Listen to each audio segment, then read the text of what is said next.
our first playoff series with this group right here. It's unbelievable. I think we played great basketball. We stuck together the whole series.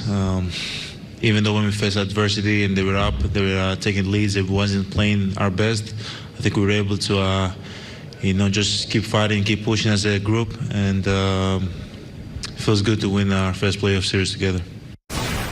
All right, CC, Celtics swept, Bucks swept. The two now face off in the second round. How did these two teams match up with each other? These two teams, I think these two teams match up fairly well until you get to that guy who was just talking right there. Yeah. Like, we can talk about all these other players. How are they going to do it to 5? Or how Kyrie going to do against Bledsoe? All that, I believe, negates itself. But Giannis, what is the answer to a young, up-and-coming superstar? Man, he's amongst just a handful of guys. 2 dribbles past midcourt, and he is at the rim. His ability to continue to shoot the jump shot and to watch his jump shot grow. His ability to be able to knock down free throws because he draws so many fouls. But we haven't seen this type of play unless you go back to the days of Shaq, as far as someone scoring in the paint, unassisted, and how he's doing is totally different than Shaq, but they end up with the same result.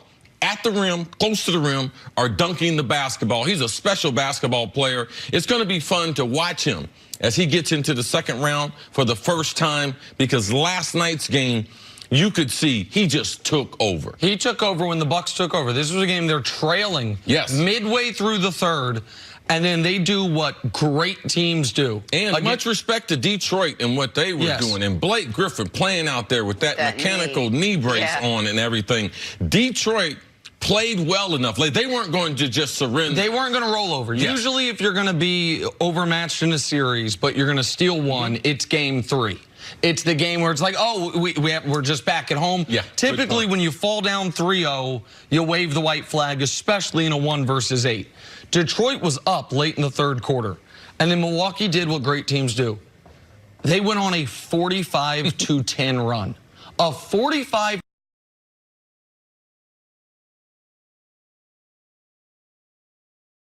to 10 run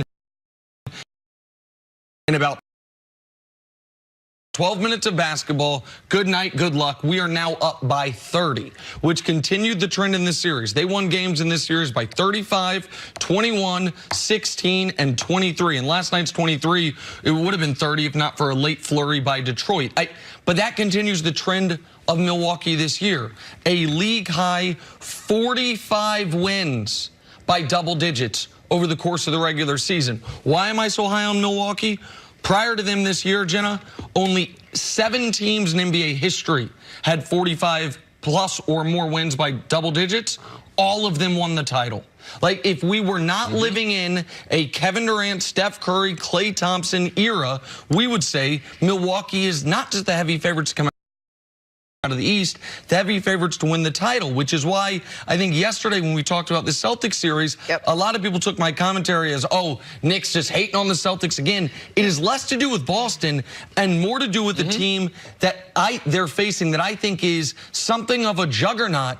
We just don't know it because this is the first year, to your point, they've even won a single playoff series, much less advanced very deep into the playoffs. Okay, so if we all agree that you can't stop Giannis, what kind of defense can Brad Stevens put together to at least slow him down and keep them in these games? Well, the problem is they shoot the three-pointer so well. There is no team that is synced up offensively and defensively.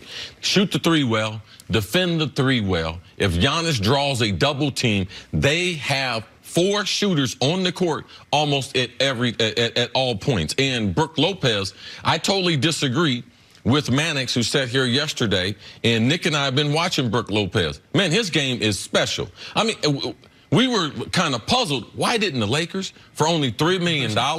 And he's just changed his game. If people didn't see when you say you're puzzled by Mannix, Mannix yesterday said he thought Brook Lopez could be played off the court in this series. Right. That Boston could. He would be a liability. Exactly. And Nick and I don't agree with that because he's had a special season.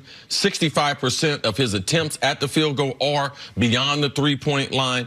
His career was totally different before that. So now he is a great shooter. at the three-point line, and you can bring him off. So now Giannis has plenty of space. Bledsoe is playing the most consistent basketball of his career. And I got to tell you, surprisingly, George Hill, who disappeared with the Cavs, has played in spot duty, has played some good basketball for the Bucks. Who guards Giannis? If you look at the team, who do you have on Giannis? I mean, listen, they'll start with, it'll be the same thing Boston tried to do last year with LeBron, which is we'll throw a bunch of bodies at him and they will all fail. Marcus Morris will try. Jaylen Brown will try, but he is not big enough. Shemi Ojeleye will get some minutes because he's so strong, but he is not tall enough. Jason Tatum will get some minutes, but he is not thick enough. There is nobody. This is why when you say, how does Boston slow down Milwaukee? If Boston is going to make this a series, they're going to have to do it through putting together two of their best offensive weeks of basketball we've seen all year. Kyrie is going to have to be 25-plus points a night. Tatum's going to have to duplicate what he did in round one where he was extraordinary.